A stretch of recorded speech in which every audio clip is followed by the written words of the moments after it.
When I was out camping this summer, I was looking at the water, and it got me thinking about how a lot of MOCs use blue and transparent blue pieces as water.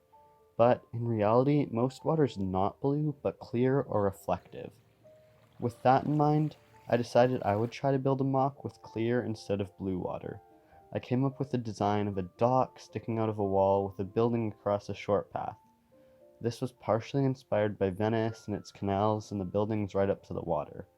I also added a fisherman pulling a fish out of the water like in this photo I took. So let's get into the details.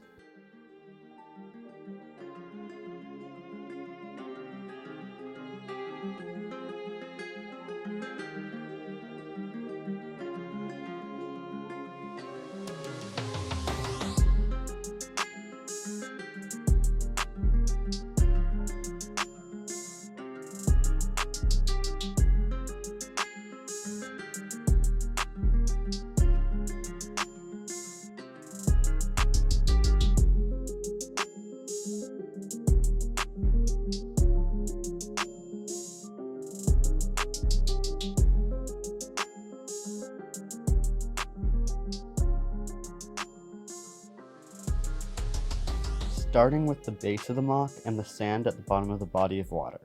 The sand is mostly flat with a few bumps and a small elevation change. I also tried to pose a fish down there, but it didn't work too well. Moving up a bit is the water, where I used a bunch of transparent 1x2 bricks to give it a uniform look. In the water, I stuck a part of a broken stud to make a sort of floating something in the water. A cheese slope is used to pose a fish being pulled out of the water, and a couple of 1x1s represent splashes. To fit the dock pole, I used some cheese slopes and a brick resting on a plate. The dock uses some 2x2 round plates and the textured 2x2 round bricks. For the planks, I used a couple of unintentionally broken tiles to break up the smooth, clean look.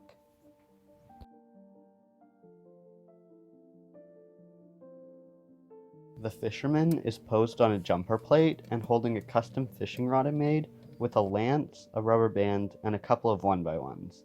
I didn't attach any string to the fishing rod because fishing line isn't too visible in real life.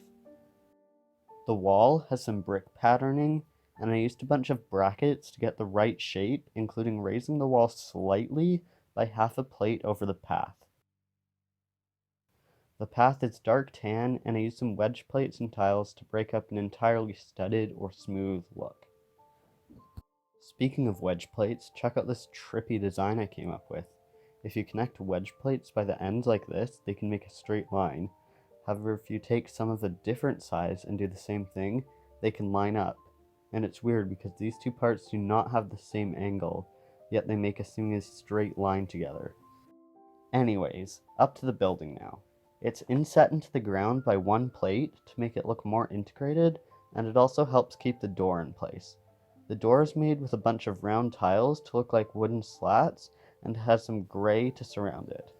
The door handle is a 1x2 tile inset a bit, and all the sections are barely held in place by this 1x8 tile on the side.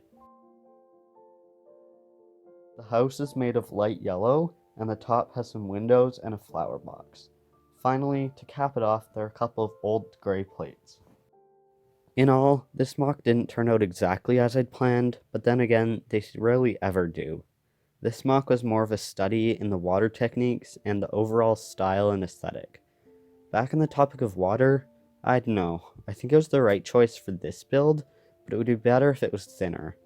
And do whatever you think looks best in your MOC for water. Thanks for watching, have a good day.